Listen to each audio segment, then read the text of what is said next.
No, I mean seriously, can we actually be like a professional podcast for once? It's way too high of a demand. So you have low standards? We can try. We can try. I don't think we can succeed. I don't think Mark would like that as we're live right now. Way to go, Sean. What is going on, everyone? Welcome right into here to the voice of college football. It's College Football After Dark right here again on the main channel. And we have our usual suspects here to discuss everything Big 12 football 2024 schedule. As obviously there's a lot of changes within the whole landscape of college football, and the Big 12 is one of the biggest ones. So please, one by one, Jackson, Sean, please introduce yourselves as usual and where people can stalk you online if they so choose. Oh, man. Well, they can find me right here on YouTube at Jackson Johnson 979, where I've just reached 300 subs, and I'm 200 subs away from getting to 500. So getting closer to that magic number every day. And they can also find me on Jackson09960335 on Twitter and on Instagram and Threads at Jackson Johnson 543-908. They can also find my latest episode of the Jacksonium from Tuesday night with JR, the host of the Big 10 Huddle, where we had a great discussion on Ohio State football, the latest in Big 10 basketball, and the UCLA coaching situation. And man, it was a wild ride. Okay, I'm Sean. You can find me right here Sunday nights on College Football After Dark and on the Ocho nearly every Monday at 8 o'clock right here on the Voice of College Football. And that's about it. Come and hang out with me in Grand Rapids, Michigan, if you care that deeply. If I am so charming, wait till spring. We can go hang out. It's actually quite nice here today. It's like 45. Okay. Sunny. It's been a very mild winter here outside of a couple really intense storms. Yeah, that's not bad actually. I mean, it's been 40 in the morning here in Houston even. Yeah, lately. So, which is kind of abnormal. So it's like, And I'm just was that? I was gonna say, where can everybody find you? Oh, yeah, I'm just Ben of Exploring Ben and Sam right here on YouTube. You'll find all the other socials linked in there, and the Oregon live show most Tuesdays or Wednesdays on the Oregon channel, the Voice of College Football, and then most Sundays here if I have to. But Mark forces me to be here. Well, Ben, you got an exciting Tuesday night edition of Ducks Live with Quack 1258 from the Quack 12 podcast. Man, that's gonna be exciting. Yeah, those guys are they're pretty funny. They're pretty insightful. So it'll be a kind of just a fun show, talk everything Ducks, and then the following Tuesday we'll probably have Max Torres, the Oregon recruiting guy. So we'll be trying to do that with more guests and stuff. And exactly, that is exactly correct. Mark made me do it.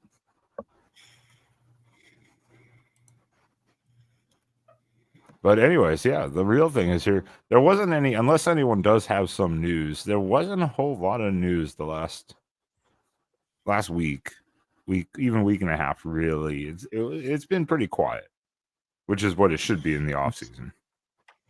Well, I mean, the only news was that Chip Kelly situation, but that's it. Yeah, I mean, the transfer portal is mostly closed right now. Yeah. So, I mean, Michigan did lose potentially the starting safety and hired Wink Martindale from the Giants to be their new defensive coordinator. So, a little bit of movement there, but yeah, this is the dead time of the year. for sure. Yeah, again, outside of, I'd say the biggest news, Ohio State hiring Chip Kelly, which I know we talked a lot about on Tuesday on the Oregon show. Obviously, having quite a few ties with Chip Kelly, we were just mostly like, that must have been an interesting contract discussion. Yeah. Well, I guess before we tune in on what's going on with the Big 12, springtime is getting closer and closer each day. That first day of spring is getting close. So if you want some of the best merchandise, go to topqualityshirts.com where you can get this little Voice of College Football mug. And you can also get the top 25 that actually matters. Well, in this case, this is merchandise that actually matters. You can also find like a little dog bowl. You can also find some nice t-shirts. And, oh, they got a little notebook. And there's a wine glass. Well, what do you know? This is nice. Holy shit, he has shorts. Oh. Yep. And there's a little blue jean jacket. That's pretty nice. And there's shirts for the kids. Little bomber jacket, pullover shirt, gym bag, trucker cap, distressed dad hat, the mouse pad, and one of the best, we got the dog bowl.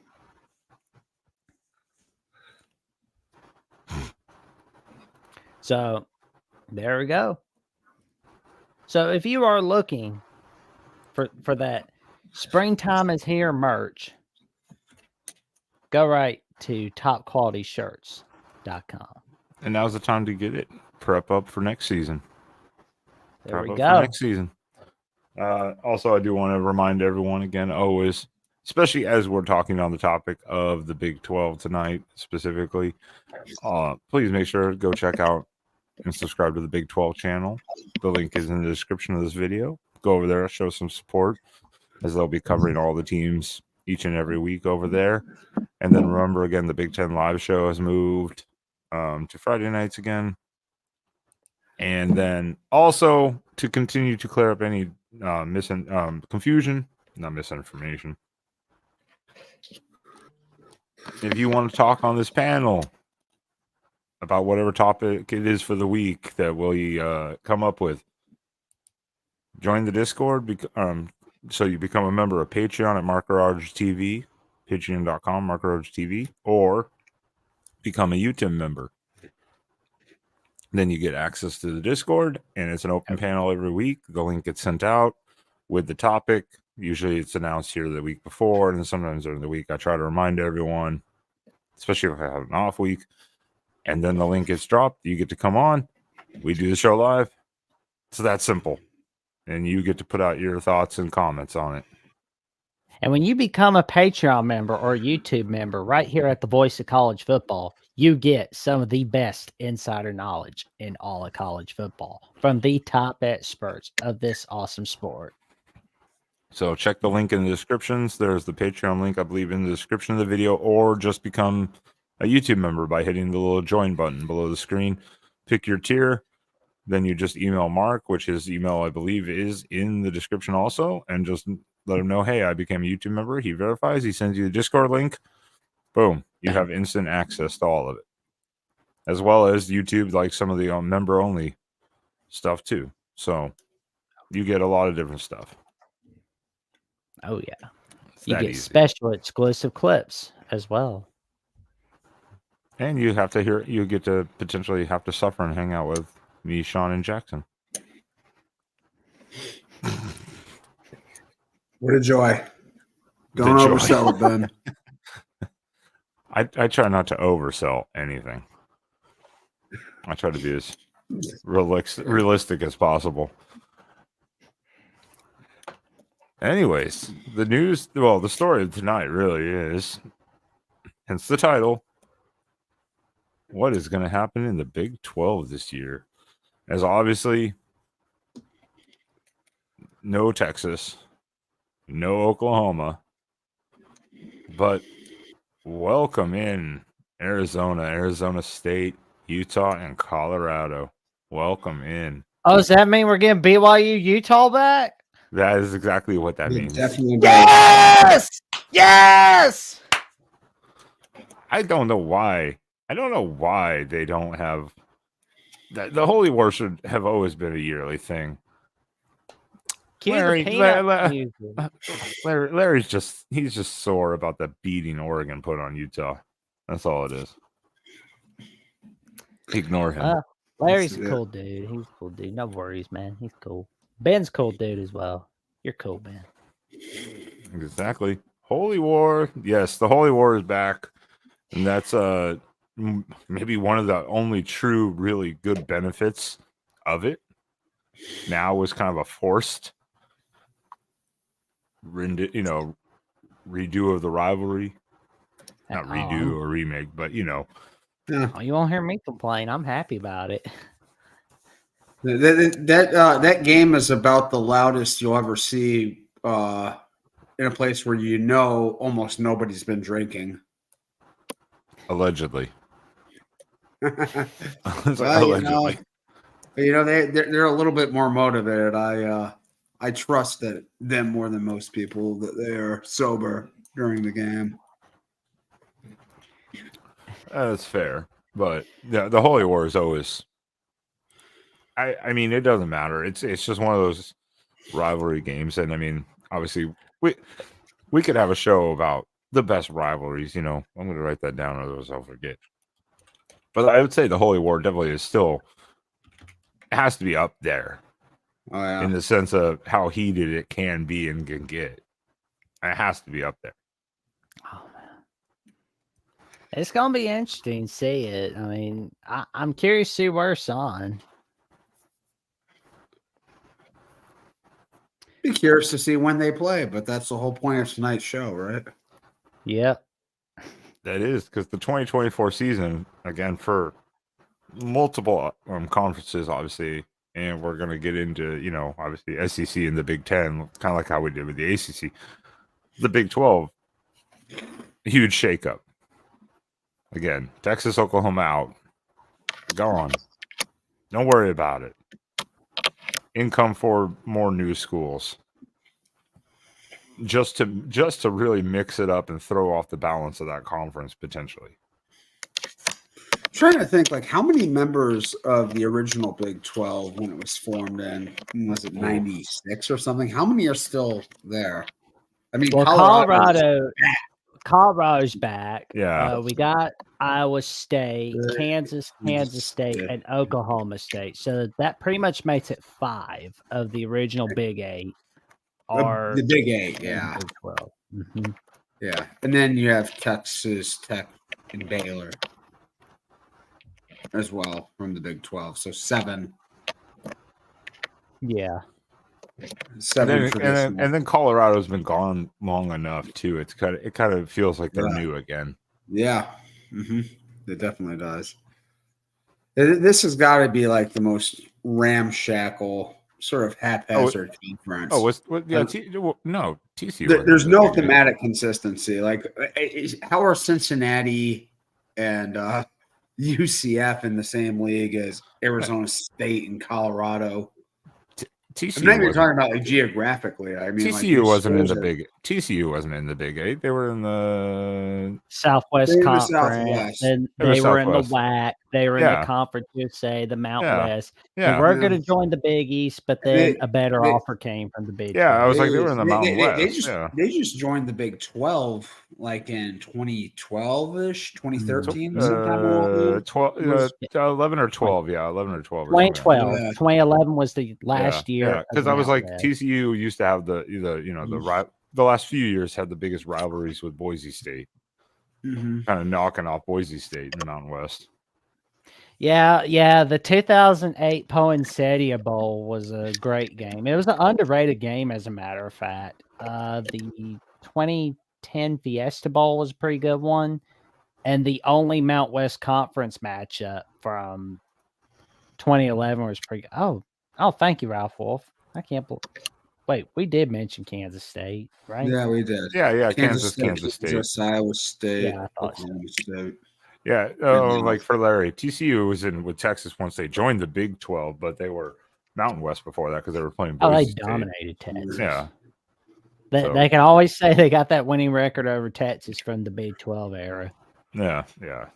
Maybe that's what it. Maybe that's what it was. I mean, because again, Texas and TCU are not that far apart. The schools, Nope. Austin and Fort Worth, Texas, are not that far apart. It's like 2.5 hours. Really, most of Texas, the Texas population is kind of in Texas is a huge state, but almost all the population is in that like eastern little triangle: Austin, Dallas, Houston. Yeah, well, Not that if you want to say little, that's still a large area. That's still bigger than some of the other states. Yeah. But yeah, Houston, of course, is a huge metro area. Dallas and Fort Worth, so like SMU, TCU, that's one of the biggest metros in the nation just because of all the inner city. Then you have Austin, which isn't that far. So yeah, those four. Austin, San Antonio, kind of. Yeah, and then San Antonio and stuff like I mean, so then you have Lubbock, which though is from Dallas is like a 6-hour drive. Yeah, 6.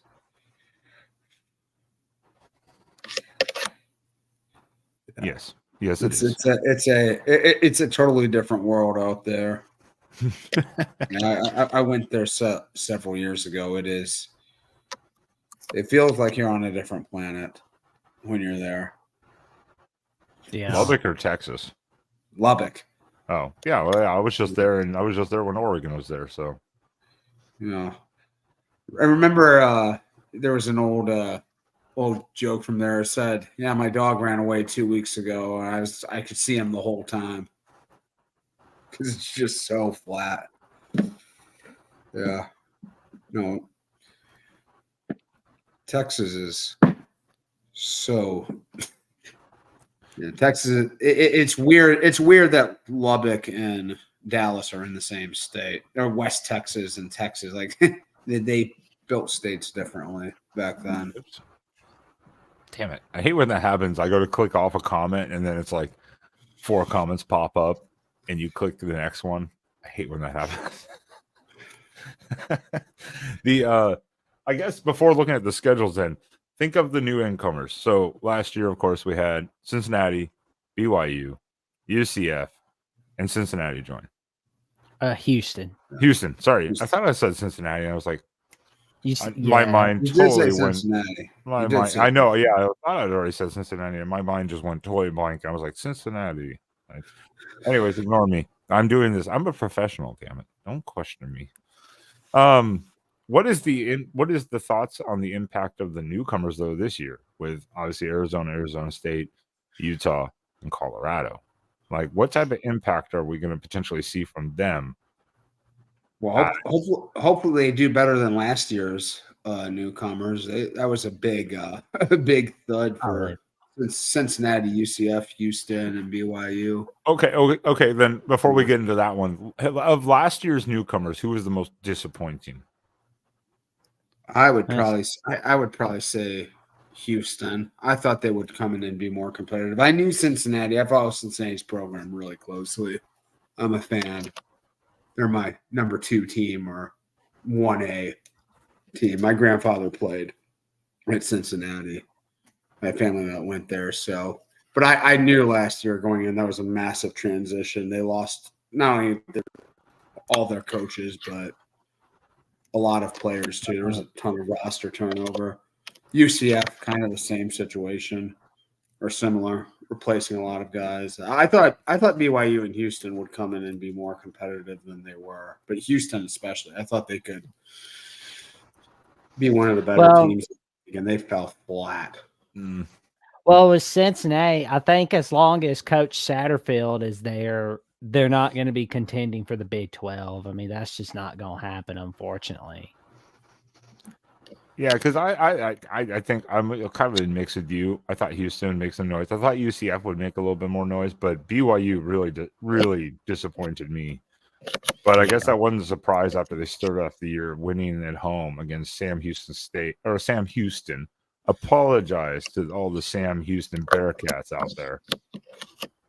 It's Sam Houston now, not Sam Houston State, but winning like 14-7 at home over Sam Houston, who went like 2-10 last year. Oh God.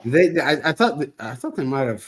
Did they go winless? I thought they. No, they finally did win 1 or 2 games. Oh, they were winless for a very long time. Yeah, They were really deep into the season. But Maybe for they should go back. BYU to only beat them 14-7 or something like that at home early in the year, I was like, ooh, I don't know if Sam Houston's just really good or BYU's just really bad.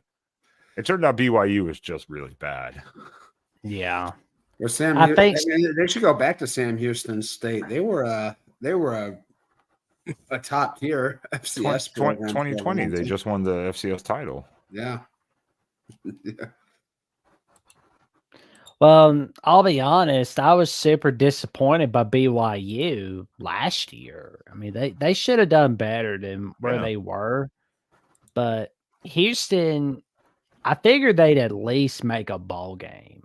I mean, that game against Rice was pitiful. That was just pitiful. I mean, you can't be losing to the University of Food on NFL Network. That's bad. So, memo to whoever is running the executive decisions, don't put Houston on NFL Network because they get humiliated all over the place. I mean, they got... In all fairness, Rice actually had a surprisingly decent year last year. For Rice, yeah. Well, I mean, they actually had a decent year. So, in all fairness to them. Oh, yeah. Well, yeah, that's the thing with Houston. They... That go ahead. I was just going to say, like, Houston, Rice, and TCU, SMU, those are 2 rivalries that have been, like, extremely, in Texas, have been very lopsided in recent years. Like, one program just should not be losing to the other one. Oh, that's true. Why is Sam Houston FBS? It's because they won a title and they decided, like some, to take the step up. Obviously, it's their first year. And yes, it is a tiny. The campus is pretty tiny, and the stadium definitely is tiny. I've been there. I have. Well, been to they're Sam in Houston University. I think the conference. I remember seeing something like they got the weight room at one end of behind one end zone. Yes, they do. Yes, they do. It's the weirdest thing ever. Like, and it's in glass too, so like you can actually see people working out during the game. Yeah, their whole stadium, the field is like basically they took flat ground, dug 30 feet down, made a field, built the bleachers and kind of a bowl, and then built the opening and ticketing center and weight room above it is like kind of the entrance. That's pretty much how their thing is. Now they have been doing a lot of renovations, but yeah, I've been there. It's not. It used to be one of the ugliest little stadiums there was imaginable. But they have done some changes to make it look a little better. At least when I was there about 2 years ago, and walked by it, and I was like, oh, it actually doesn't look as hideous as I was expecting. And I can answer. There's a lot of reasons why a program wants to go FBS. You get a scholarship increase from 63 to 85. More money, Yeah. Oh yeah. That's the main thing. You have these conference, these TV rights deals, and then your school. Oh, yeah. I mean, even the worst FBS schools get more exposure than the best. Oh FCs. Yeah, and I'm sure the money again. If they were with other stuff, if they were making a couple million a year immediately as soon as they go to the FBS, they're going to be making at least like 7-8 million. So they're going to double, plus maybe triple their money immediately, revenue wise, probably. So I mean, so this year then, who's going to have the biggest impact on the Big 12? Like who's going to have the biggest impact and the worst impact, like the least impact? Of the new teams, of the newcomers, because I didn't star it, but I know I've seen up here. Well, I won't even try to find it. Larry's been saying, Utah, of course, and well, for me, who'll have the biggest impact out of the 4 newcomers for 2024 is Utah. That's who I believe will have the biggest impact, especially with a healthy roster returning for 2024. Because, like, let's not forget, they dominated the Pac-12 in 2011, 2022, but injuries kind of hampered their shot at a three-peat in 2023. This year, I think they can really get it done.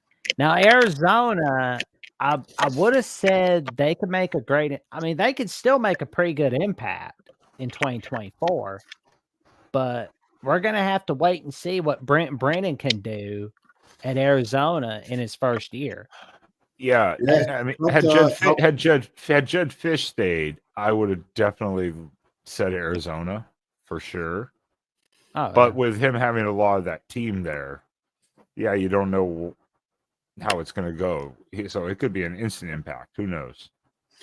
yeah, and they didn't have the massive transfer portal defections that a lot of these schools Yeah, have had. exactly. They managed to retain a lot of their key players. So, I think yeah, Arizona, Utah, and they are both real contenders for the league. And oh yeah. I mean, who's going to have the biggest impact? I know who's going to get the most attention, and that's the team in Boulder. Oh, ding, yeah. ding, ding, ding. Yeah. Oh yeah, they're gonna be on. They're gonna be on 60 minutes.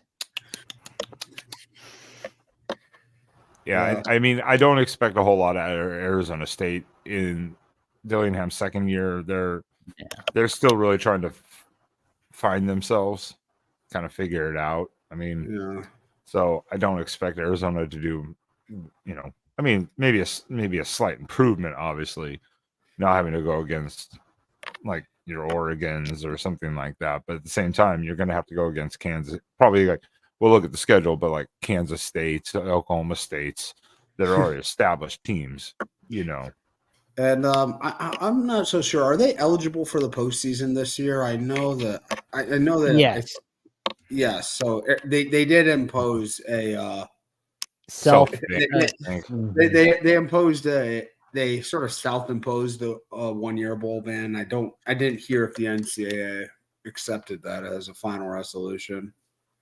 I'm guessing they did because of obviously the removal of Herm Edwards and stuff like that. So usually when you wipe the slate clean and then you do something, they're like, "All right, you're cool." Like, yeah, you took the hit yourself. But I mean them banning themselves from the postseason last year was like me banning myself from the Playboy Mansion. I mean, like seriously, what? I mean, how? Well, that's why they do it. That's why they do it. That's like when you suspend a player for a game for like infractions or whatever. They suspend them against like an FCS team where they're like, whatever, we'll just put the backup in. It'll be fine.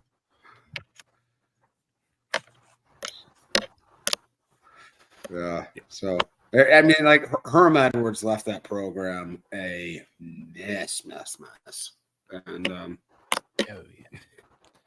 Kenny Dillingham's not an experienced head coach. He is apparently a wonderkind. I mean, you know all about that, a genius of an offensive mind. But yeah, and ASU is his alma mater, so like a lot of coaches, if they get the opportunity, and he knows there that he's going to have multiple years to kind of work things out, especially with the whole post Herm Edwards. They're going to give him, a long leash. It's Arizona State. This isn't taking the Michigan job or something. But I mean, like Arizona State's like sort of a famous party school, kind of a famous, fraternity, sorority. Yes, like I mean, like it feels like that place could get pretty lit if they ever put anything together. Oh, Arizona State's wild. Arizona State's wild. Even when their team is not that good, they could still be freaking wild. They're wild. They are a party school. Yeah. But that brings us to, and Sean, you had it, and I have it up here. I want to share this because it's interesting. Because if I had to look at the Big 12 right now, I would think Utah, Arizona still, Kansas State, and Oklahoma State are your top 4 contenders. I think pretty easily off the bat. Those are your top 4 contenders. Then you have like Kansas,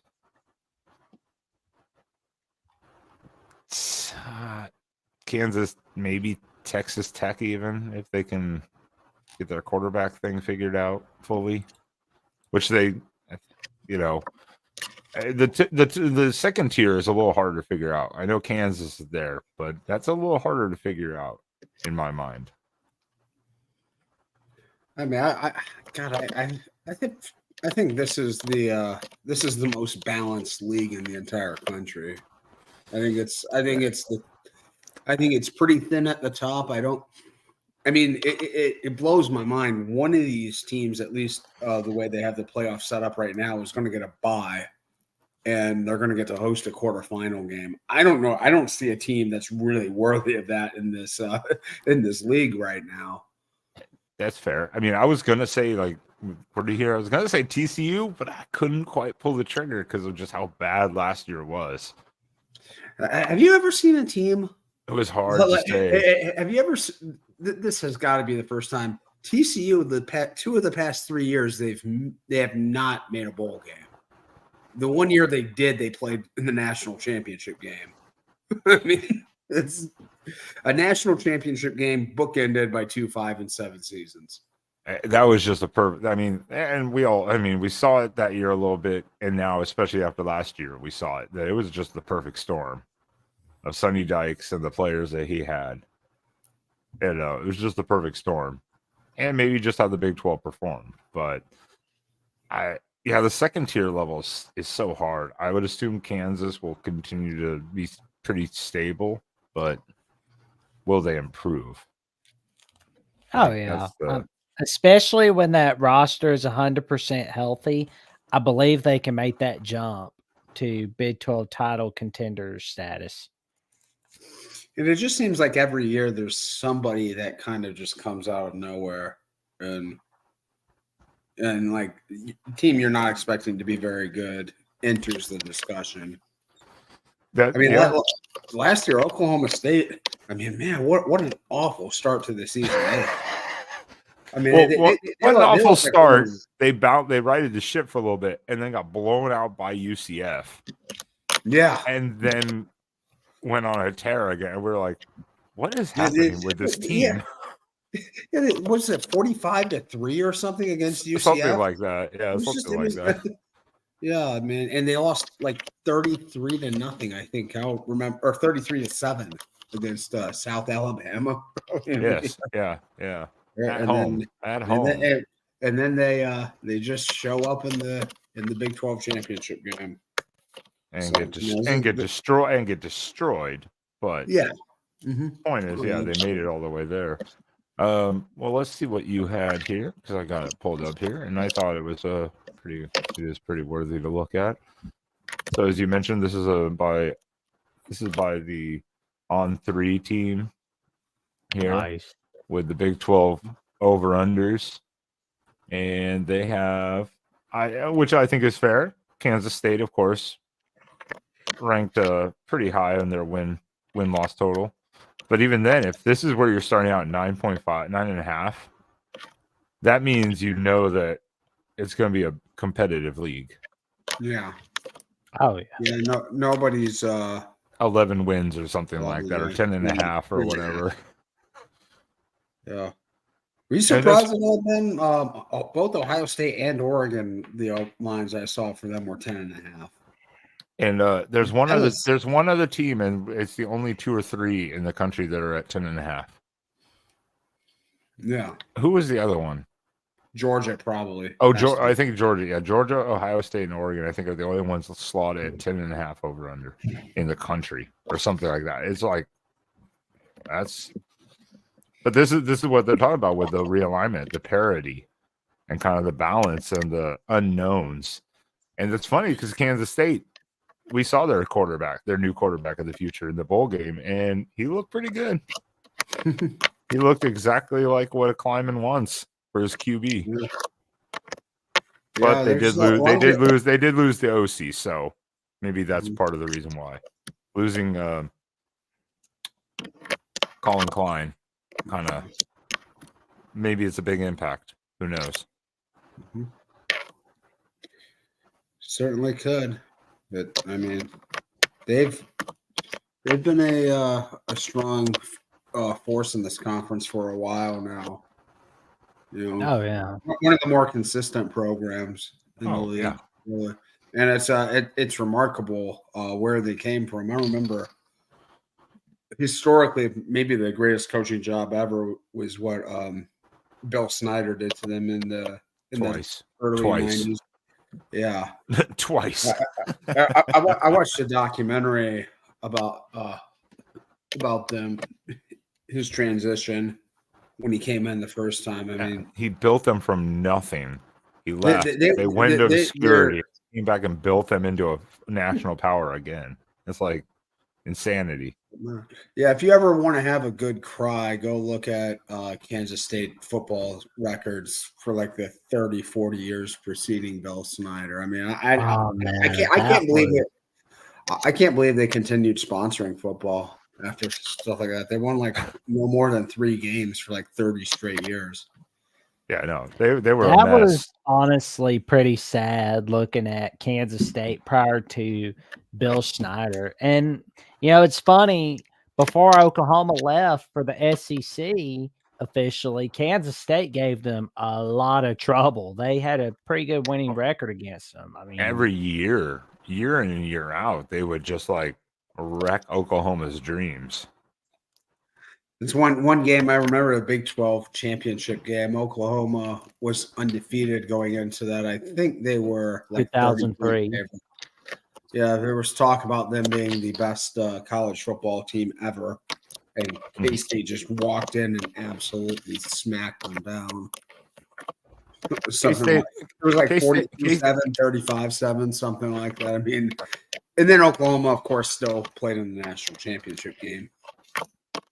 K-State always had like the plays ready for Oklahoma that they had never showed anyone else, and just always threw Oklahoma off. But so this is not surprising. I'm not surprised by K-State being, you know, essentially one of the highest over/under teams in the Big 12. I'm not surprised by that, especially after seeing Avery Johnson do what he did in the bowl game. Not surprised.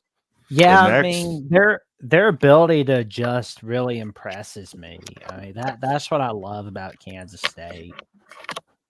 Well, I mean, in all due respect to, you know, obviously, to Snyder, Kleiman is like the perfect fit. He kind of came in and it's like, I'm going to do exactly the same thing that he did, just a little bit my own way. Especially bringing out like Colin Klein to build the offense the way Bill Snyder ran it, with Colin Klein as a quarterback. So, and it's successful again. K-State needs to learn, hey, you need to keep this because it's working. But next we have... I don't think Kansas State's going to be complaining with Chris Kleiman. They're happy with him. Oh, yeah, no. I mean, K-State, if you're winning like 9-10 games a year, I don't. K-State has nothing to complain about, I don't think. Obviously, they'd like more, but if they're winning that consistently, they're like, cool. You know, I mean, no offense to K-State or expectations, but I mean, if they lost Kleiman, who knows what could happen. So, I mean, I think we saw when Ron Prince was there that was a dark time for K-State. That 4 or 5 year stretch. So then, not surprisingly, next, as Larry and them had pointed out, Utah is right in the mix, apparently equally as 9.5 over/under. Which it's Utah's maybe the harder one to pin exactly because we don't know who their quarterback's going to be exactly, and we don't know the situation of like health on the team because obviously last year, like we said, they started off strong. I mean, they did everything right with all the backups in, everything they could do, and then just kept getting riddled with injuries all over the team. Oh yeah, their offense was completely non-functional last year. Outside of maybe Northwestern, could you say though a team, which Northwestern beat Utah obviously, but could you say a team did more with less than Utah did? Oh yeah. Outside of maybe Northwestern. I think that, I mean, their defense still had a lot of talent, and their defense loses a number of guys from that unit last year, but they are so consistent. They grind out. I mean, they're just a tough, solid, fundamentally sound team. So I have no worries about where they'll be defensively. But Rising is going to be the quarterback for sure, right? Yeah, no, he is. I apologize when I stated their quarterback situation because I was like, yeah, Cam Rising's coming back, but he's also going to be very rusty, and maybe worried about injuries. You don't know his injury situation. I mean, and he might have arthritis or something. All these elderly people. Yeah, which are like 42. Well, again, too. Once you've had these injuries a couple times, and the one he had was that bad, where it kept him out over a year. I mean, that's one that's maybe is a little concerning, obviously for good reason. Pacific Northwest Ute went to the Big 12. We come and Big 12 sees you, Utah. Don't worry, the Big 12 sees you coming. If they didn't, the Pac-12 let the Big 12 know, hey, yeah, don't play around with Utah. Don't play around with them. Yeah. It's going to be interesting to see what happens with Utah in their first year, the Big 12. I would probably put them as the favorites right now, but I mean, we can look at that more when we get into the schedules here. Yeah, I can see them definitely being tied though with K-State, kind of in that they both play that type of football too, so they would match up pretty well, I think. So I definitely could see it why they'd be considered equal, almost in some sense. But thank you, Pacific Northwest Ute, for that. The PNW Ute. We appreciate it, man. Yeah, every super chat's always highly, highly appreciated. It helps the channel out, and it helps us see your comment more specifically. It helps us point out your comment even more. But yeah, with Utah, yeah, it's going to be interesting. I think that will be up there. But then, yeah, despite Jedd Fisch leaving, which again, as noted, Arizona, despite that, the team came together and said, you know what? We don't want to leave. We want to stay. Because I thought Jedd Fisch leaving, Fafita's gone. And they were like, nah, we're staying right here. Yeah, I mean, probably the preseason favorite to win all the Player of the Year awards. Yeah. It'll be yeah. I mean, rightfully so. Like I said, I mean, how much is Brennan going to try to change from what they were doing last year, and how much is he going to carry over what they were doing at San Jose State, which is they ran a very different type of system than Jedd Fisch ran at Arizona. How much is he going to try to keep in place? If you're smart, you try to keep it pretty similar, but maybe obviously add your own tweaks, but you try to keep it pretty similar in what those players were really good at. But that's always the weird thing when you have a coaching changes, OC change, any of that stuff. You don't know what is going to happen. No.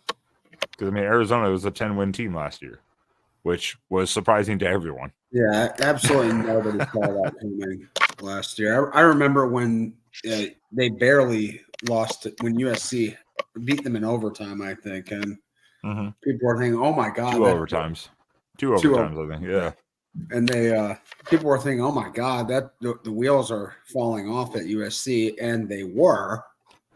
But that was actually not the indicator that people thought it was, because that was probably USC's best win of the season. Yeah, that was Fafita's, I believe, It was second actually a start. very That was only quality- Fafita's second start, too. Yeah. Yes, it was. So imagine if they played 5 games later Yeah, I or know. something like that. I mean, they lost to Mississippi State By early in the season, 3 or 7 points or Yeah. something like that. Oh man, that's even hard to imagine. Seeing where the teams ended last year, that Mississippi State Oh, beat them. yeah, Mississippi State was a mess. Mm-hmm. But that's because, well, we'll get into that with the SEC talk. But yeah, the SEC preview. But yeah, Mississippi State. Ugh, that might have been one of the biggest disappointment teams of the year last year. So Arizona, yeah, it'll be interesting to see exactly what they keep of that system in the sense of what's good for the team, especially offensively, and how it works. I mean, you could see them just carry on, or you could see them face plant. You just don't know. Oh, there we go. Kansas. There All we right. go. See, there's Kansas.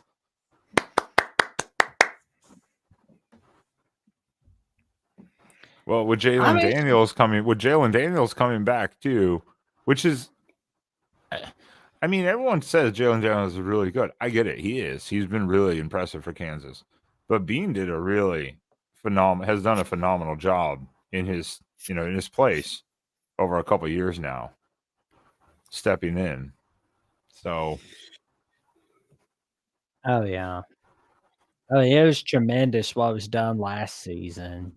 And often said in the preseason that when you see Jalen Daniels healthy, that's where you see Kansas really thrive. I can't remember.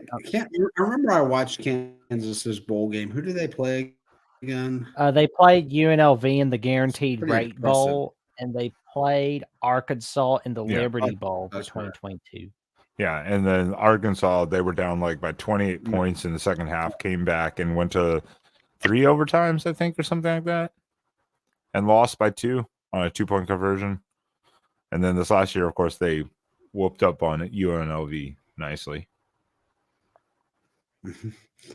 Yeah, I mean, they've got some issues defensively, but I mean, that offense should be electric. I think they get most of their production, returning production back this year. And Jalen Daniels is an exciting player.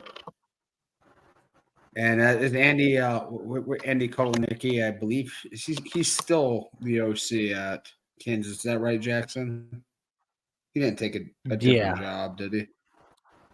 Yeah. So I think he's still there. He should be. Yeah, Lance Leipold was getting looked at as to whether he was going to leave for Michigan. I believe I wasn't sure, but I know they're talking about him leaving Kansas. But then when he was posting on Twitter, hey, we got to get back to business. Spring practice is getting close by. Yeah, and I mean, I believe him when he's a little bit older. I believe him when he says this is his last job. I don't think he's as interested in moving on from anywhere else, and I don't think he wants to jump into the rat race of the upper tier of college football. Just do what you can. I mean, right now. You win a Big 12 title at Kansas, they're going to build a statue of you. You can have a legacy over there. That's what I said last year. I was like, does he? No, go ahead. Whereas if you go to an Ohio State, a Texas, an Alabama, or an LSU, everybody's mad at you for just winning your conference. That's not good enough. Yeah, I mean, that's what I said. I said that last year. I said if he wins consistently 7-8 games a year, he could stay at Kansas probably forever, as long as he wants. And that's it. What is his ambition? Does he really want to do that, or is he just like where he is? And it seems like he has said he likes just where he's at. He likes it. Yeah, I think he's like 62 or 63 years old. Yeah, he's getting up there too. So it's like, does he want to go and start all over again somewhere else with higher expectations and more stress and then you have to jump into the NIL game and the Yeah, I mean, And Well, you can't. you have to glad hand and grease the boosters all. Yeah. Off Kansas, again, moderate, low expectations, I'd say. He's raising them to moderate expectations. And if he exceeds that once every few years, they're thrilled. But if he can take them bowling every year, I think Kansas is like, cool. Like, cool. Which, no disrespect to Kansas, because I think he can take them higher. But, probably not consistently. Just once every few years, you'll hit that magic year, so to say.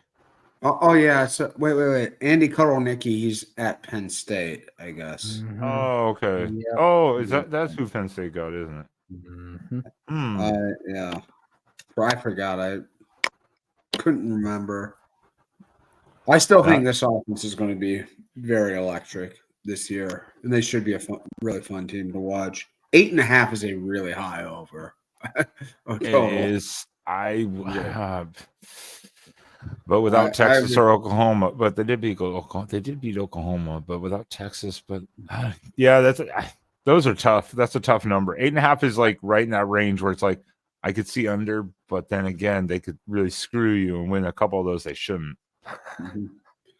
I'm also not entirely sure about the depth of the team either. I don't know, like school like Kansas, how good are the guys if you do have some injury bug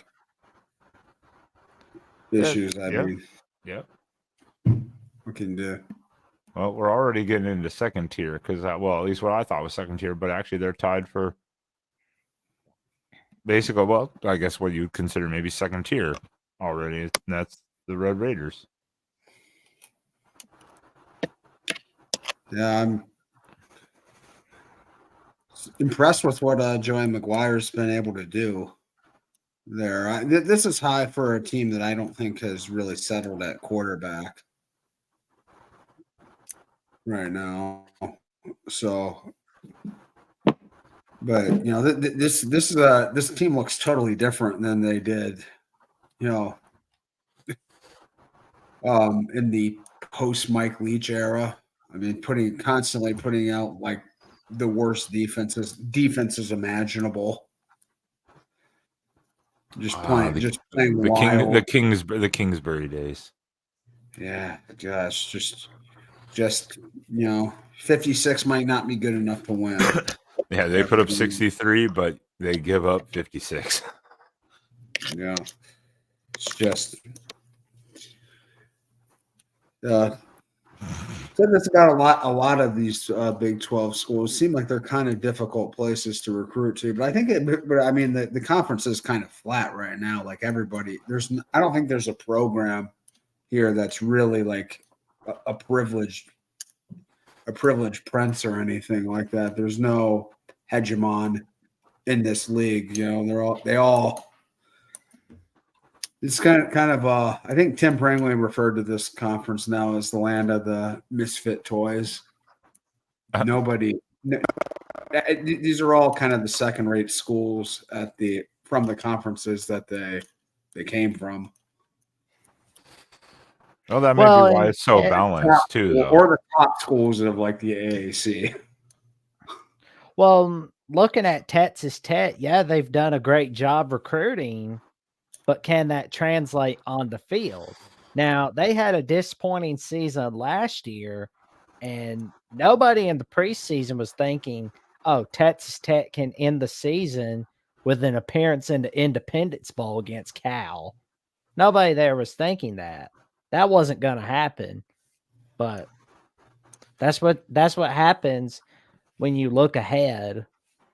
That's what they did when playing against Wyoming. They were thinking too much about Oregon instead of what was in front of them at the very moment. So this year, I guess, is a little bit easier. The schedule looks a little bit easier compared to last year. So we'll wait and see what happens with the Red Raiders. Yeah, that's why I was like, I think they're my second tier team, but it's hard to say because we need to see consistency from them. That's something we haven't seen yet, is the actual consistency. I'm amazed Joey's not here because I'm sure he's going to be pissed. Because next coming up is UCF No, as the second tier. that's a little too high for Central Florida. Wonder why are they so? I mean, they did not have a good season last year. Why are they I'm gonna guess it's KJ Jefferson. that's it entirely? Just I'm gonna guess that has a huge and then just returning production too. But the addition of KJ Jefferson, I'm assuming, is a huge plus for them. That's why these projections are so weird. Because why? Is it just because of production, or is it just because of this? We don't know exactly. These are people who really dive deep into this, but I'm assuming they're just looking at Oklahoma and Texas being gone and going, okay, there's a couple more wins now for that team. Maybe. Something to look out for with Central Florida are the game, and especially Gus Malzahn teams. Watch for the games where nobody's talking about Central Florida in a good light. Because when people talk negatively or give them zero to little attention, that's where they thrive. But when they get all the attention, they disappoint. That's how Malzahn teams work. That's fair. Because, like, for example, Central Florida, Oklahoma last year. Who was really talking about Central Florida, Oklahoma the week that it happened? None of us, unfortunately. I mean, we weren't thinking about it. It wasn't on our radar. But what happens? Central Florida almost pulls off the upset over the Sooners. Yeah. Well, and they destroyed, as we mentioned, Oklahoma State. Uh-huh. yeah. So right in the middle of an Oklahoma State run after I think they had won like 4 games in a row. yeah, they like righted the ship, and we're like, oh, okay, Mike Gundy's got this shit going again. And then it's really interesting though. We haven't seen Oklahoma State yet on this list, isn't it? Well, that's why I was saying I'm surprised Joey's not here or losing his shit, knowing that West Virginia hasn't come up either. No. Oh, and they're not next either. Iowa State comes up next. Iowa State's, I think that's the hardest one for me. Iowa State, I don't know where to place them, like at all. I have a lot of faith in Matt Campbell. There, I think they're going to be just fine. I wouldn't be surprised if they're playing in the championship game. Yeah. And I mean, last season, I don't know what happened. I know they had a whole bunch of people get suspended for last season because of the gambling. Oh, yeah, the gambling issue. So I wonder. I don't know exactly if they're returning a lot of those guys, or if that will have some sort of impact. I mean, they were expected to be like butt cheeks last year, and they pulled out a pretty decent season. Well, lot of them have returned, I guess. Mm-hmm. Well, yeah, they're saying right now, of course, their quarterback's back and some of the receivers are back. So, I mean, that's a huge plus, obviously, for any offense. But, yeah, I mean, even after Iowa State, then it's Oklahoma State. Mm-hmm. Which is... They've got a lot of teams. These win totals, there's a lot of teams here that are 7.5 or above. I mean... I think we're going to see a lot. I think we're going to see a lot stalled right in the 7-7 win area. Yeah, I mean, like math makes it pretty hard for teams to win the games that all these games that they're projected to. Well, I think that they're seeing that there's going to be a lot of parity in the Big 12, like a lot of equal playing ground, so to say. Plus the newcomers in, so it's unexpected offenses, unexpected stuff. I mean, which is surprising that Oklahoma State is this low after what they did last year with the quarterback coming back. And Ollie Gordon. Nation's leading rusher. Yeah, I mean, with Ollie Gordon coming back, you'd think that would be like a huge plus, but I mean, I think that's what they're saying about the Big 12 and the potential. I don't think anyone's saying they're saying no one's going to run the table in the Big 12, basically. Yeah, and Yeah. I did see Alan Bowman got a 9th year or whatever of eligibility Seventh year. season. Yeah, so that 7th, 9th, whatever. I mean he's been to like 5 different schools. I think it's just 3, but By the 7th year, you probably feel like that, anyways.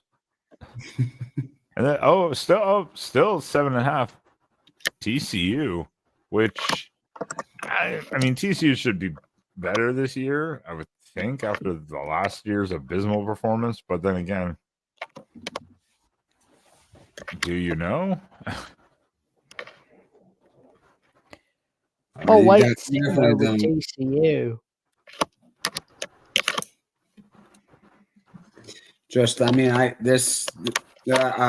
I cannot believe that I will never. That's one of the most amazing things to me to think that they made a college that 2022 team made the championship game because they have not. There's no other team that they've had in the past like 4 or 5 years gives you any indication that they would have had a season like that. And Well, then they well, fall off immediately after that. Well, that's what you said. How many teams have gone to a title game and then the next year not even gone bowling? Yeah. Even if they lost the bowl game or whatever, but how many have not even gone bowling the next year? Yeah. I would say not too many. I don't know. I mean, I didn't pay that much attention. They kind of fell off really quickly. I mean, obviously they started the year off with that loss to Colorado, and then the wheels kind of fell off pretty dramatically for them last year. And then I just kind of lost track of what they were even doing last season. But no, I don't know. Sonny Dykes has had good success as a head coach. And I think he's a good coach. I don't know if he's one of the better ones in this league. And yeah, their defense was butt cheeks most of last year. So this 7.5 that's pretty ambitious, I think. Sonny Dykes has always been I would say I would put him in the good coach, not great coach, because it's either his offense is always really good or he has a balanced team of defense offense. And when he has a really good offense, he has no defense. This last year, their offense just didn't do anything. And their defense took a hit, obviously, too. So, let's see. Oh, Joe, where is Joey? He's going to be pissed. Oh, man. Oh. This is straight up disrespect. I do not get where they put this line at. Western, their whole line is still going to be able to like freaking maul people this year, right? Garrett Green's a good quarterback. I mean, I cannot see. I don't know why they're this low. Why they're behind a team like TCU. I'm surprised they're behind TCU. Now I could see them behind, even a Kansas, obviously, or an Oklahoma State, but behind no offense, behind Texas Tech and TCU, I'm kind of that's a little surprising to me. I hadn't seen this list. This is the first time I'm seeing this list now. Since you pulled it up, I haven't even looked at the list. So I'm a little surprised they are this low. Mm-hmm. Well, I mean, the only team I can find that they beat with a winning record in the regular season was against Texas Tech. And they beat North Carolina in the Duke's Mayo Bowl, of course. But the problem is North Carolina didn't have Drake May. So I think a lot of the odds makers are using that against West Virginia. It's fair. That's fair. I mean, the Duke's Mayo Bowl just should be banned forever. No, I mean, after you watch that game and there's like they find every way to make the most disgusting concoctions with mayo possible. Oh, well, And they then they were they were going to a little Oh. hardcore to town on man. some of those mayo dips. Oh, God. Of all the The- varieties of mayos too, all the varieties, Oh. not just straight mayo, just like all the different flavor of the mayos. Right. And I was like, some of them, like that sounds kind of good. I just remember the one announcer dipping, or he dipped. He took a bite. Someone else dipped off the stands in it, and then he dipped again. And they're like, "Did you just double dip?" He's like, "Hell yeah, I did. It's Yeah. that good." I was like, "You don't even know who that person is." Like just someone in the stands that you let someone dip in your.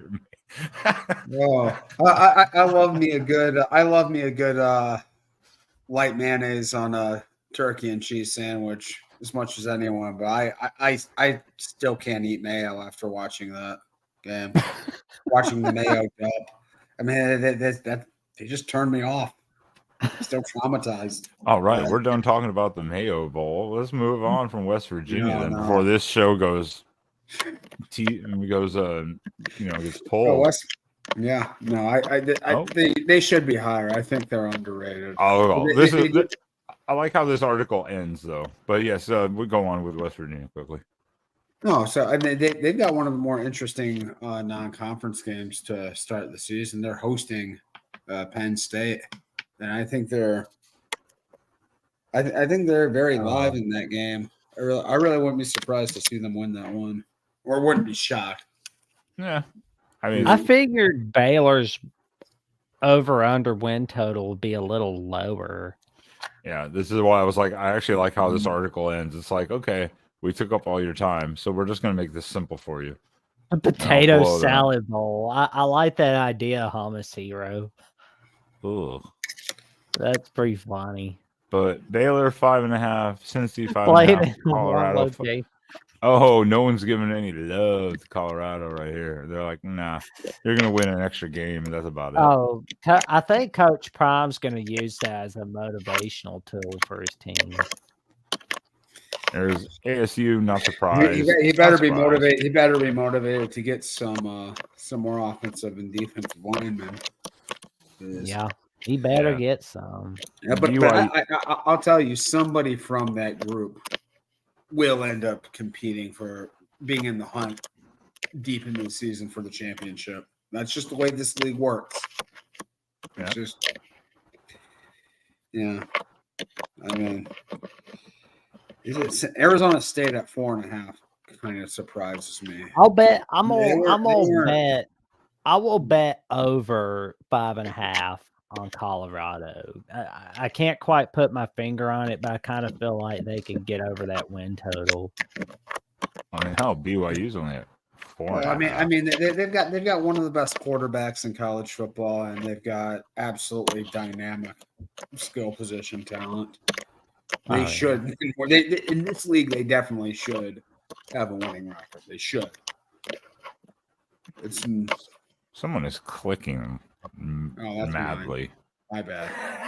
I was just flicking a straw up against the. Oh, okay. I was like, someone is like clicking madly. My bad. Well, we see Houston right next to my speaker. I think. Oh. I guess they're not too high on Willie Fritz yet. He's gonna have to tear that team apart and do it in his own way. And then will he have the same success that he had at Tulane? So it's kind of the unknown. I mean, I assume he will, but will it take him a couple of years to do it? And I guess that's what they're looking at. I mean, going from an air raid offense to what they run, almost like an inverted wishbone and stuff. I mean, that's a massive transition. Yeah, it's going to take at least a season or two, probably. Yeah. Yeah, the Dana Holgorsen experiment didn't quite work out. It's a surprise to pretty much nobody.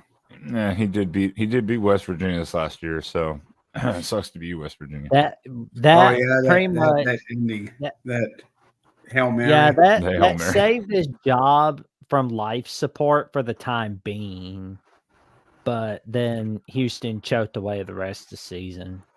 Yep. Well, I guess let's go into why people are so high on, specifically so high on the. Let's limit it and let's aim for the top 2 teams. Why they're so high on Kansas State and Utah, and for that we will go into the moniker here. Not the moniker. I don't know what the hell. Why I pulled that word out. It's kind of weird. Into the schedule for 2024, specifically looking at Kansas State and okay, don't do that. Kansas State and Utah. This is the whole season. This is the whole season. Obviously, Kansas State is right here, and I think obviously we see a couple automatic wins. Utah.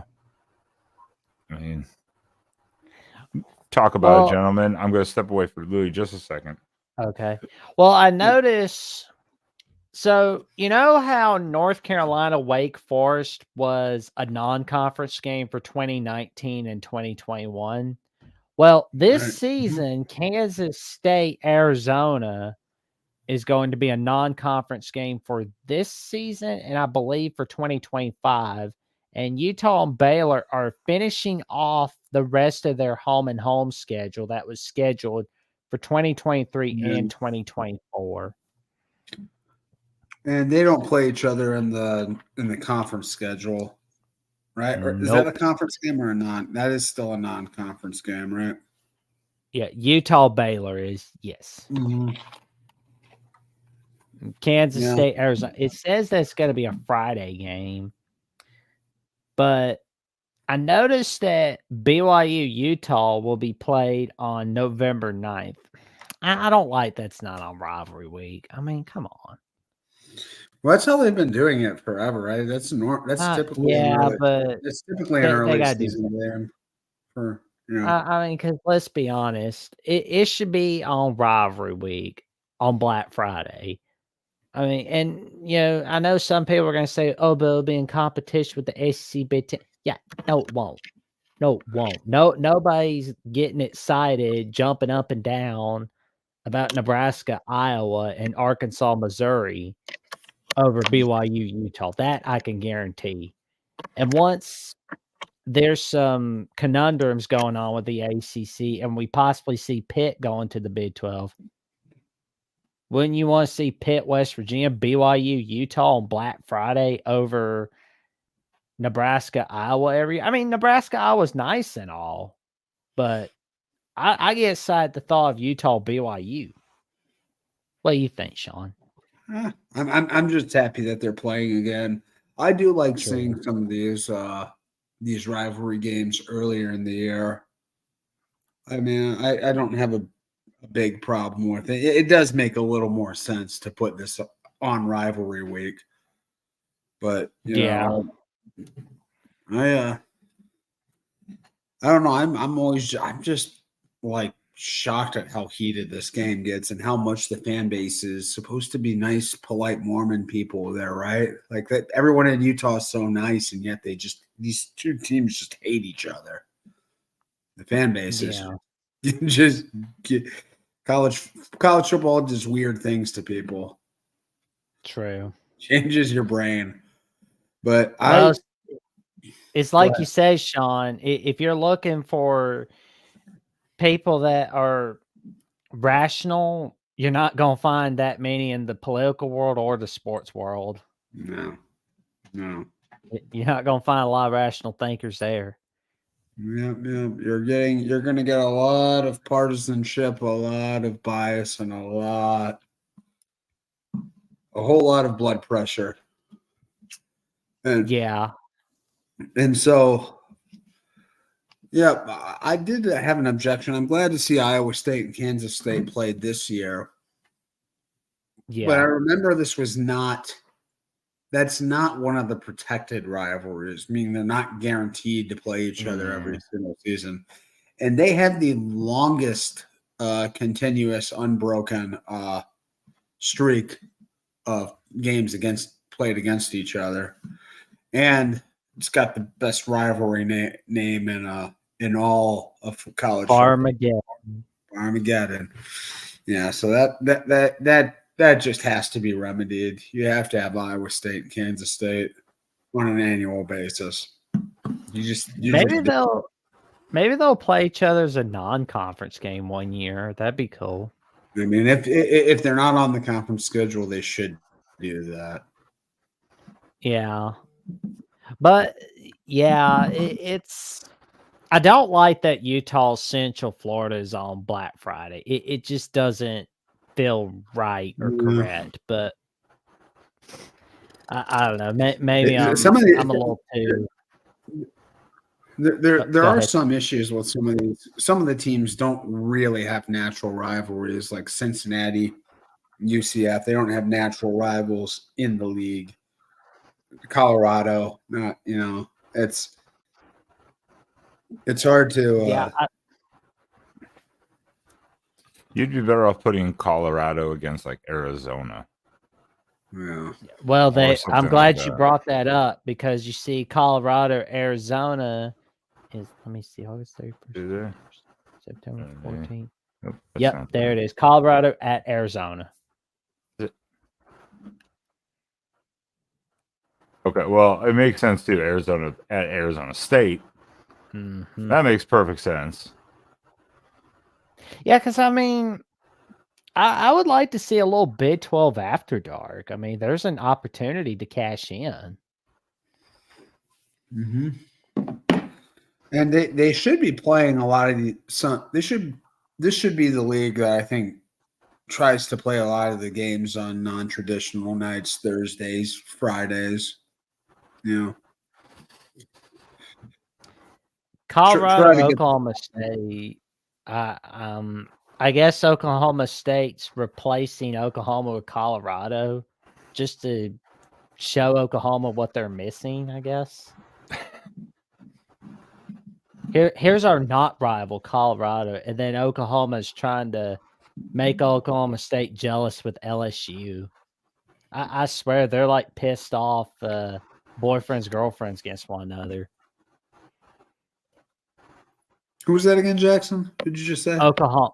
Yeah, Oklahoma playing LSU on rivalry week and Oklahoma State playing Colorado on rivalry week. And they're trying to show one another. They're fine without one another, but trust me, they need each other. Oklahoma, LSU. What classic rivalry. Yeah.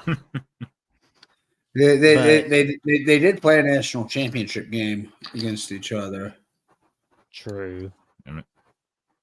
But it wasn't whatever Tim Prangley says, that was legitimately for the national championship. It wasn't a shared national championship with USC.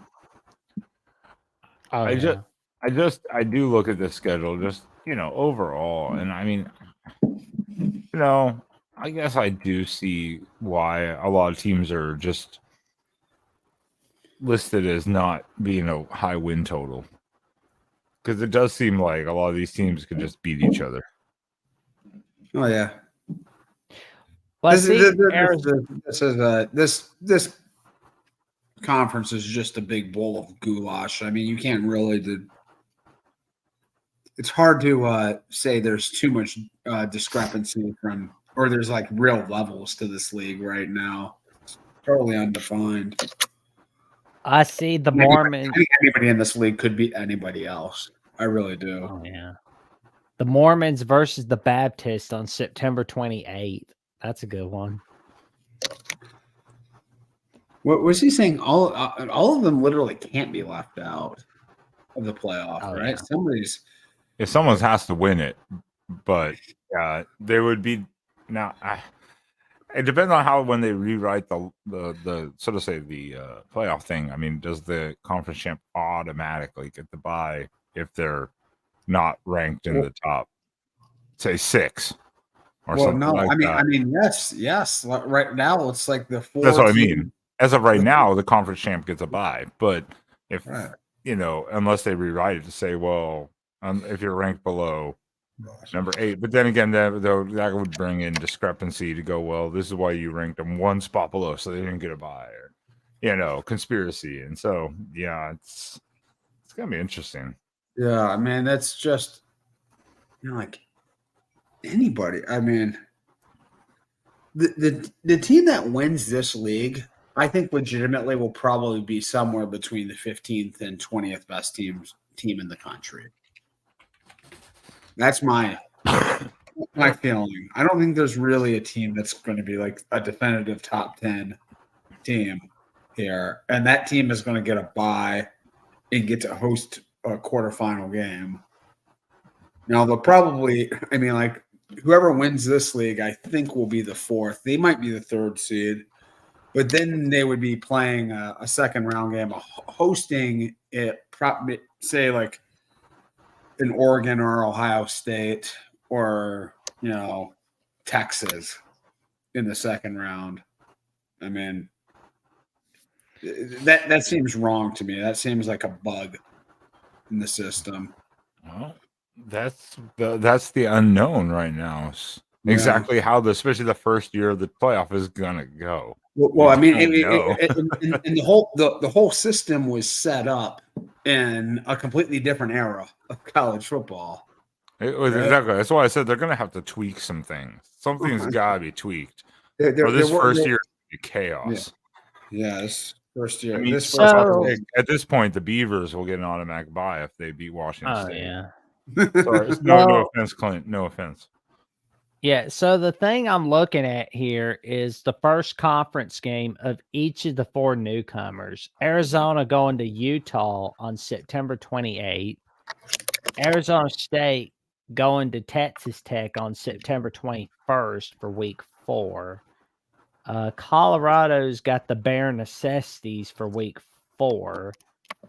And we got Utah and Oklahoma State for week 4.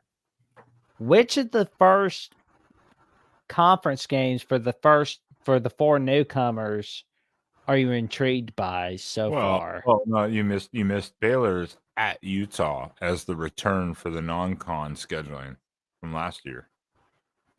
Well, Baylor Utah is the non-conference game that they just made it a conference game, but technically kept the non-con. So, okay, we'll go with that. We'll go with that. Arizona State, Texas Tech, Arizona, Kansas State, BYU, Colorado, and Colorado, Baylor. No, what was the other one? BYU plays Kansas State. It looks like that's their first non-conference game. Okay, but BYU's not a new team to the league. That's Colorado is though. That's right. I don't know. Feels weird calling Colorado Central Florida a conference game. God, I mean, like I've been following the Bearcats. I never thought we'd be in the same conference as Arizona and Arizona State. That's a weird one. Cincinnati, Arizona State. Oh man, do they play? It looks like they do play. Mm-hmm. They do host Arizona State. I'm glad they're hosting them. That's for damn sure. I mean, that's where dreams go to die in the desert. Oh yeah, it does. They do. Is there something about just sort of the atmosphere there when you go down to Arizona? I mean, that's no matter what time of the year you go. If it's not like December or January, it's still going to be like 90 degrees and completely dry. Yes.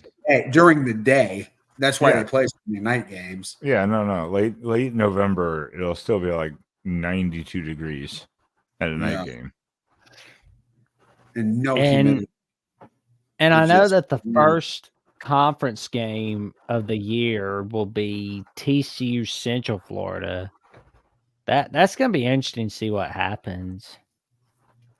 I think if they want to get some eyeballs on that game, maybe they could put it on Thursday night.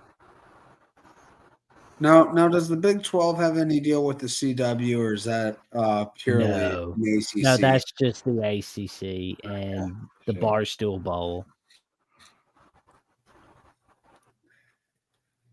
Who I has see the who guarantee. has the Big 12? Who has the Big 12 media rights? Like where They are most have of their big games? ESPN and Fox. Yeah. They kind of share the Yeah. Big 12. Although I Yeah, would love to okay. see CBS get a piece of the Big 12. Now, are there any like big noon type of games here for the Big 12? Can we see? Well, You expect maybe they get any sort of prime time or Probably not. Probably not. I mean, let's look how look many at how many Utah. Let's how go many down to yeah, Utah. how many big noon Wait a minute. Colorado, Nebraska. See, Colorado's going to Nebraska, so maybe that can make a big noon kickoff or a NBC nighttime game for week 2. Well, maybe. it was the big noon kickoff game last year, right? Oh, yeah. Yes. Yeah, okay. I was like, maybe, because I was like, I mean, if you think about it, though, look at how many last year, how many games were Oh, that's Michigan right. versus Texas, whoever, Michigan. and then now you have Texas. Oregon coming and USC coming. So think of how many big noon kickoffs they're going to want to have with those teams instead. That's You know? right. Yeah. Texas. I mean, with the SEC and the Big Ten being as deep as they are, there's probably going to be a game or two almost every week from those leagues that'll take Well, shine over anything the Big 12 has to offer. my mistake. I thought Colorado, Nebraska. That's likely going to be Texas, Michigan on big noon kickoff. Colorado, Nebraska will be That game's not going to be will Texas Michigan be a noon kick game? Yes, Oh my, really? Oh God, because it's at Michigan, and I mean, which I'm thinking Colorado, Nebraska either gets relegated to CBS 2:30, or it's going to be NBC at nighttime. You think maybe Utah, Oklahoma State could be big noon kickoff? what time of the year do they play? Week 4. That's pretty early in the season. I don't know if Oklahoma State will have built up enough. I mean, that would be a pretty weak one. Utah BYU is a good one. I mean, either they put it on big noon kickoff or they'll put it on Big 12 after dark. And more of the reason, this is exactly what we're saying. Can you decisively name any of these games that you'd go would overtake another game necessarily in popularity or standings? It's really hard to put right now because it's like, I mean, I wonder which team in the league actually draws the best as far as ratings go. I mean, Colorado right now is a little bit of an outlier. I know they had a few of the biggest games, but like which program in here has kind of the biggest national following? I don't think there's really one in this league that has much of one at all. Okay, West Virginia, Penn State could be that big noon kickoff game because it's at West Virginia. Either it's on big noon kickoff or it's going to be on ABC at 2:30. Yeah. As to followings, though, yeah, I mean, Utah has a pretty good following, but it's not massive. Colorado, obviously, for those reasons. UCF has the alumni, but their draw right now is not great. BYU always has a steady draw. Maybe after last year, Arizona's draw becomes bigger. Oklahoma State, I mean, probably steady. A-State, of course, steady. But yeah, nothing where you're like, wow, that's the team that's grabbing all the eyeballs outside of Colorado, necessarily. Outside of Colorado. There's nobody in this league that I've heard any interest of from either of the big 2 leagues jumping. I don't think there's a threat for any of these teams to potentially defect and join one of the big boy conferences.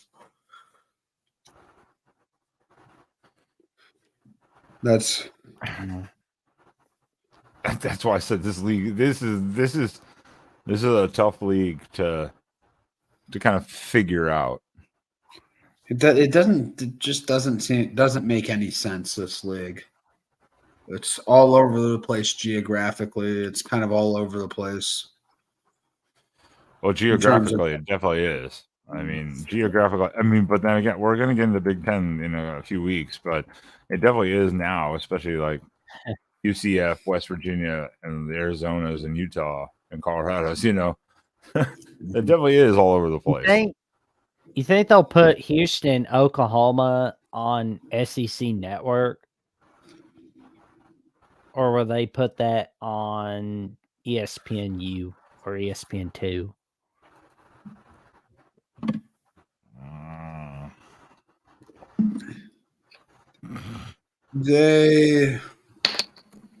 I mean, Houston, Cincinnati looks like a Fox business game. They probably can't show the Houston Oklahoma game during family viewing hours, can they? I mean, there are regulations against how much violence you can show. Oh yeah, I mean Oklahoma's going to be like telling the kids, "Hey, get out of the room." Houston is beat up. Well, you might be able to say that against the crime that UCF might put on Florida too. Man, if UCF drills Florida, that might be the end of Billy Napier. That probably would be. That probably would be at Florida too. At Florida, like at the swamp, I know we're not talking SEC here, but do you think there's any coach more likely to get fired during the season next year than Billy Napier? Sam Pittman, maybe. Yeah, maybe. Napier is definitely on the top 3, though. Definitely.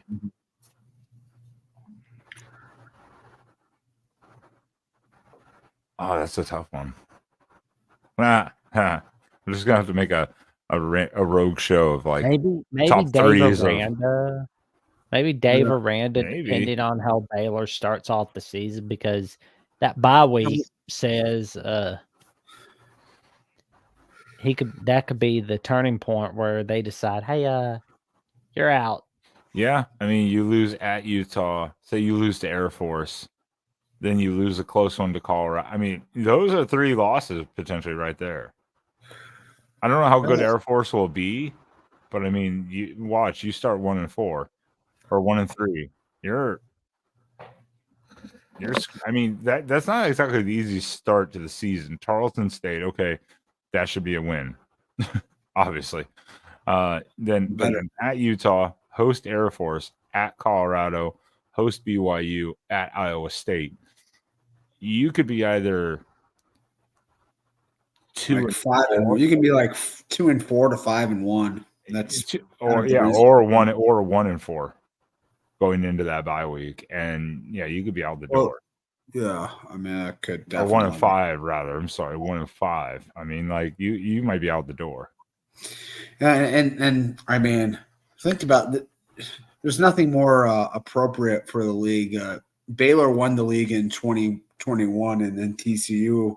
Well, TCU didn't win the league in 2022, but they went to the playoff, went to the national championship game, and they both had big time recent success in this league, and they've both fallen way off. Yeah, meh. Like, after that. Yeah, so this league's quite random, which is surprising because at least with Aranda with Baylor, he kind of built it up, whereas Dykes just kind of came in and like rejuvenated it. That was like the flukiest season ever.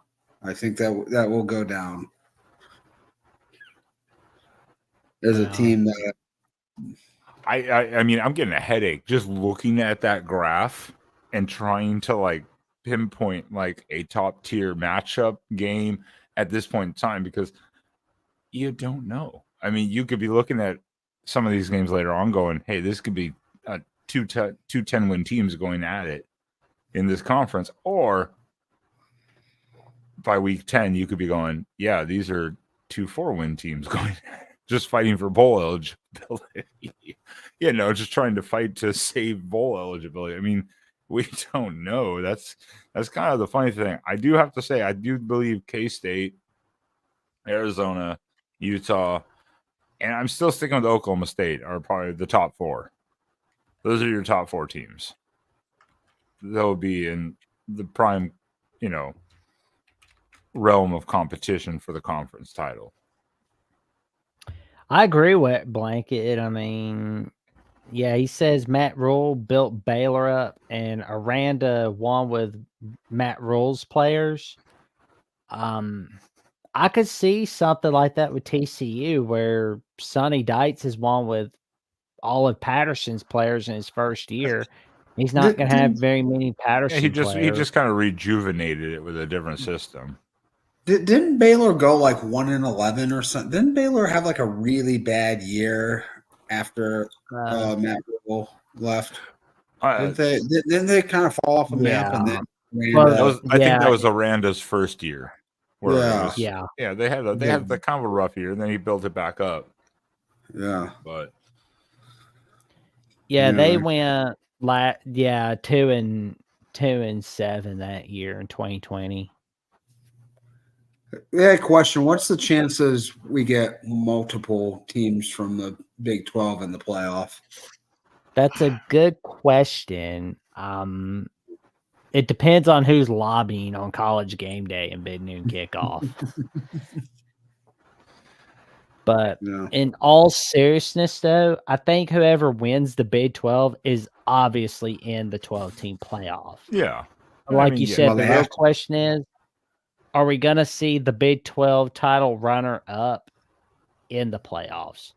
Because it's not like the SEC and Big 10 where if you're the third or fourth best team, you're in. Yeah, and it's not even like the ACC where, there are legit power programs. There's Clemson, Florida State, and ACC definitely does have a better chance to get it to win. I mean, but then again, remember there is technically only 4 conferences now, so technically you could have 4 conference winners, 4 runner-ups, and then you still have 4 spots for at-larges and the Power 5. Well, then there's a group of 5. Yeah, well, so I mean 3 at-larges and a group of 5. So you still can technically get even the runner-up. It just depends on who the runner-up is. Is the runner-up 10-3 or 11-2 or whatever, or are they 7-6? Yeah, but I just think there's going to be too many teams from the Big 10 and the SEC. I think they're each getting 3 minimum, and probably like 4. Yeah. So it's. But yeah, I will tell everyone, keep a close eye on who's being a little too happy and a little too sad. Because take it from me, I should have read the signs all over with Kirk Herbstreit, for example. So I'm going to make Pilgrim and Ute happy here. I'm picking Utah to win their third conference championship in 4 years. Yeah. It is hard to go against Whittingham. It was said before, guess what? Utah still has Whittingham. Whittingham wins. He has a culture, and that's the program, and that's what he's built, and he's there. It's hard to pick. It is hard to pick against Utah, especially with Cam Rising coming back. You just have questions about his health, his durability, rustiness, but what he does for that team leadership-wise is undeniable. So that's why I can't go against that. Same as K-State, what I saw, and then even potentially Arizona with their players coming back. It's very hard to kind of discount those three teams. And I think of all the teams sort of up at the top of the league, Utah has like the lowest bust potential. Like they're the most, I can't see them not being really good in this league. And the other teams, I'm like, they have a fairly wide range of outcomes. Utah, I'm pretty sure they're gonna win 9 or so games. It's like I have like no doubt about that. Lincoln Riley's worst fear. Utah. Lincoln Riley wants no part of the boys from Salt Lake. That is one thing Whittingham made sure to do on the way out of the Pac-12. Officially make Lincoln Riley his bitch.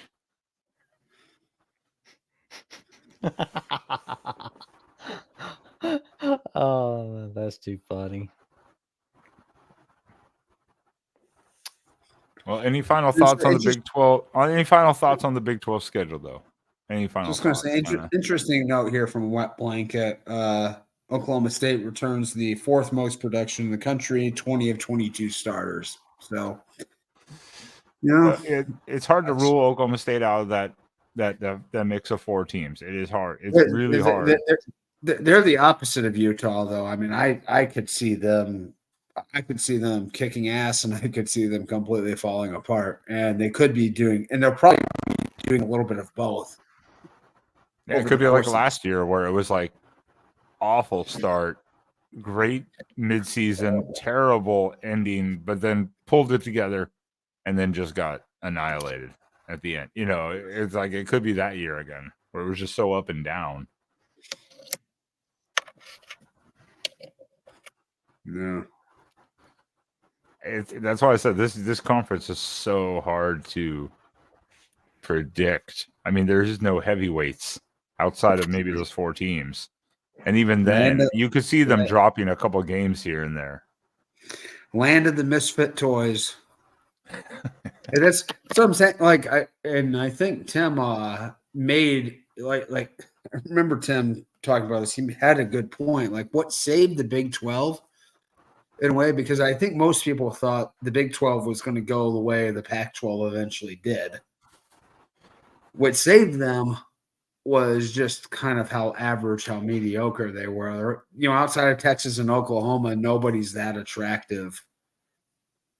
Nobody's a must-get program in this league. And so they were able to cobble to stay together and then, pick up some scraps from the dissolution of the Pac-12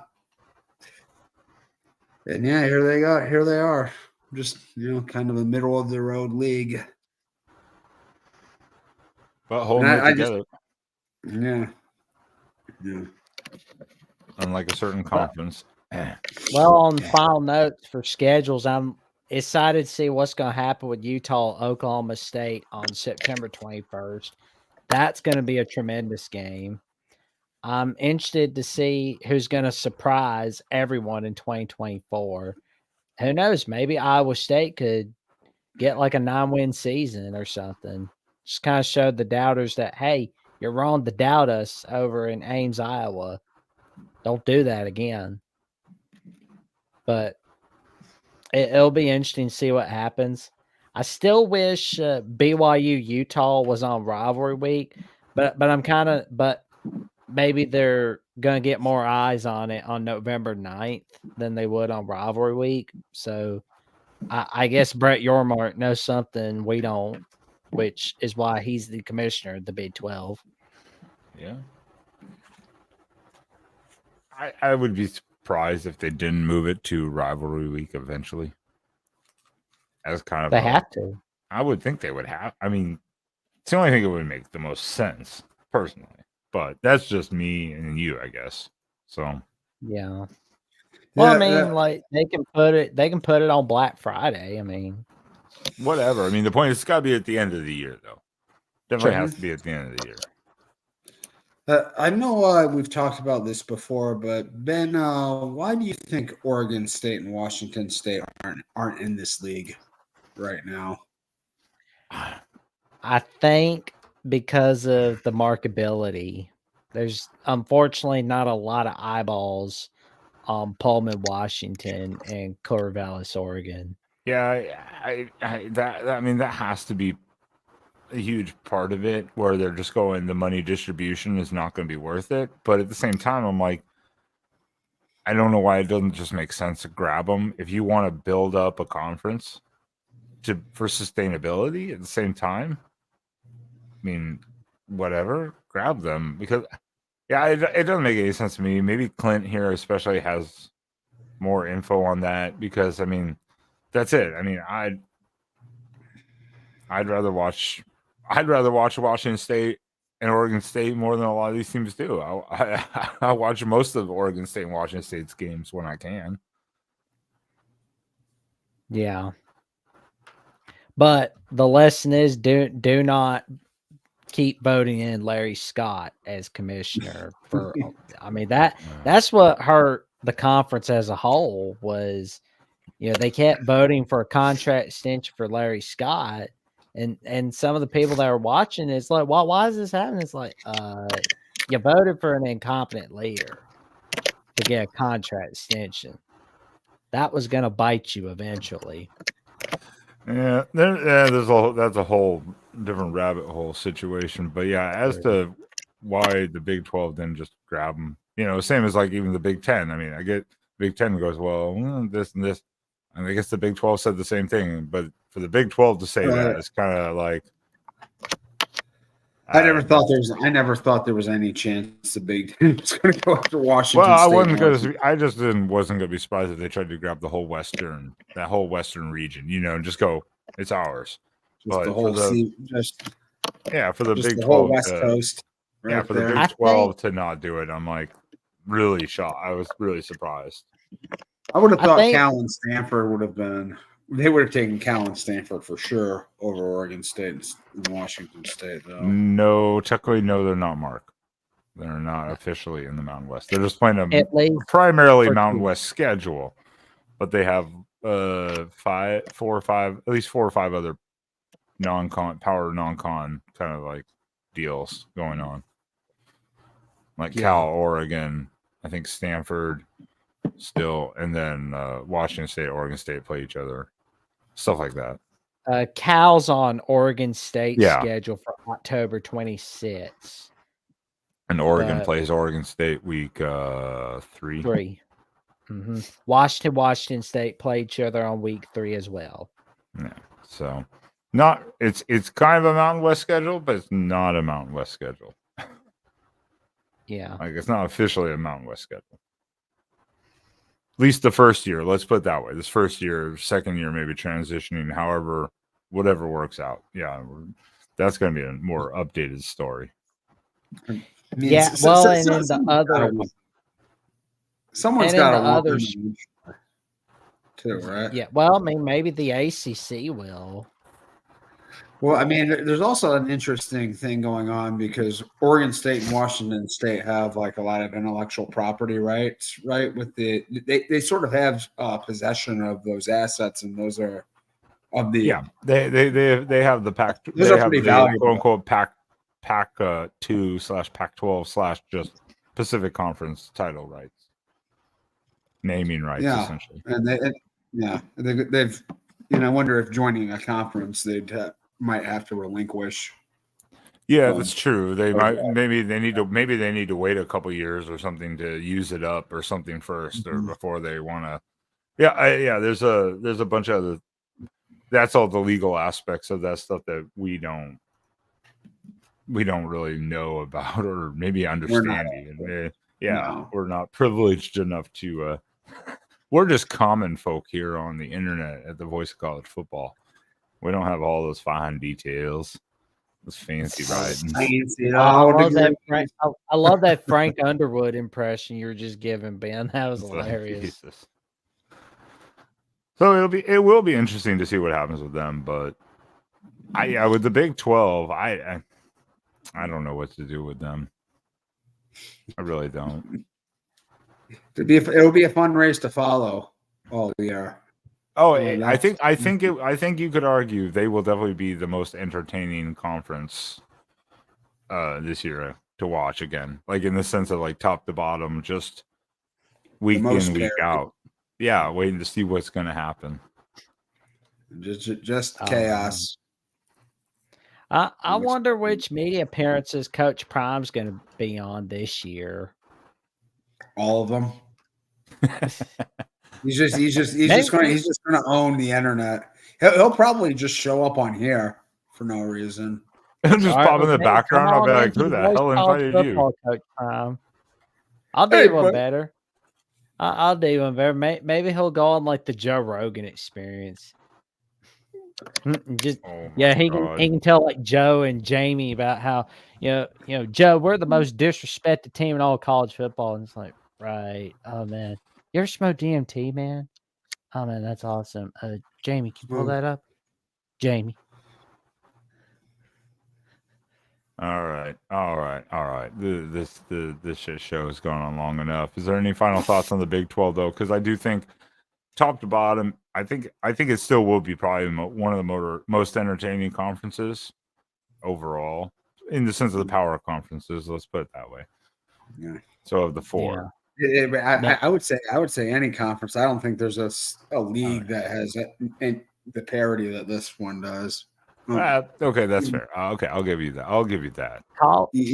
Colorado, Arizona, that's going to be an underrated game because, I mean, I know last year was a tight one.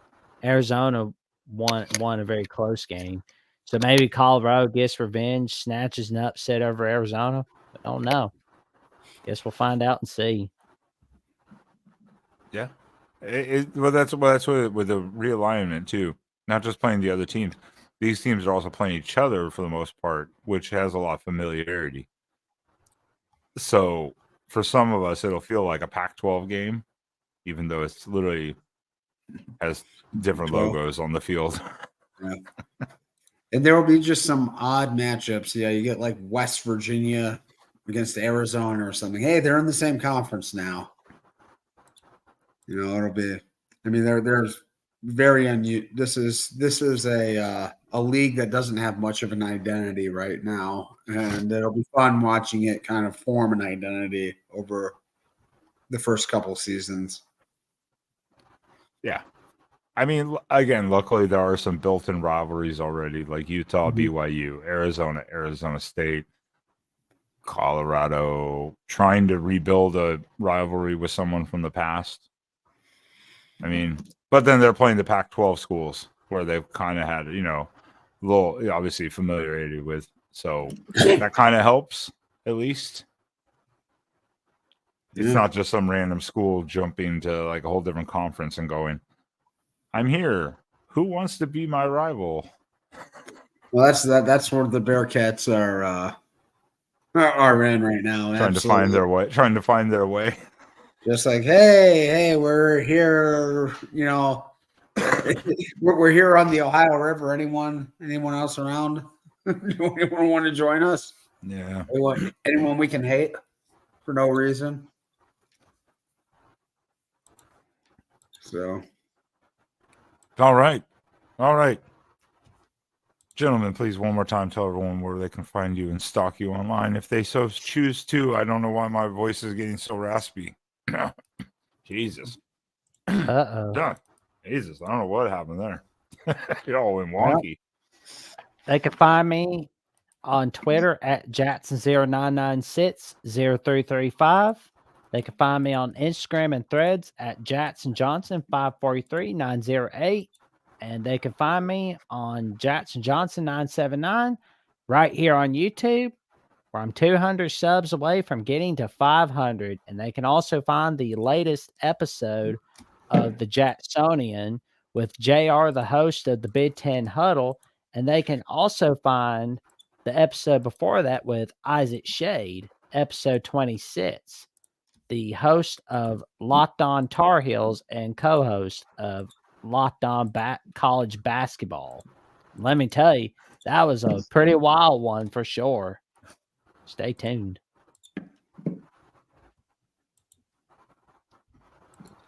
You can tell by Jackson's enthusiasm, it wasn't that wild. All right, Sean, please, yes. Thank you everyone for joining us tonight. You must be sick degenerates to be watching a college football preview show in February like we are to host it. And I love you all for it. Apparently, John Diadamo is a true coward and not hosting the O Show tomorrow night. Is that correct, Jackson? We're I'm off. afraid so.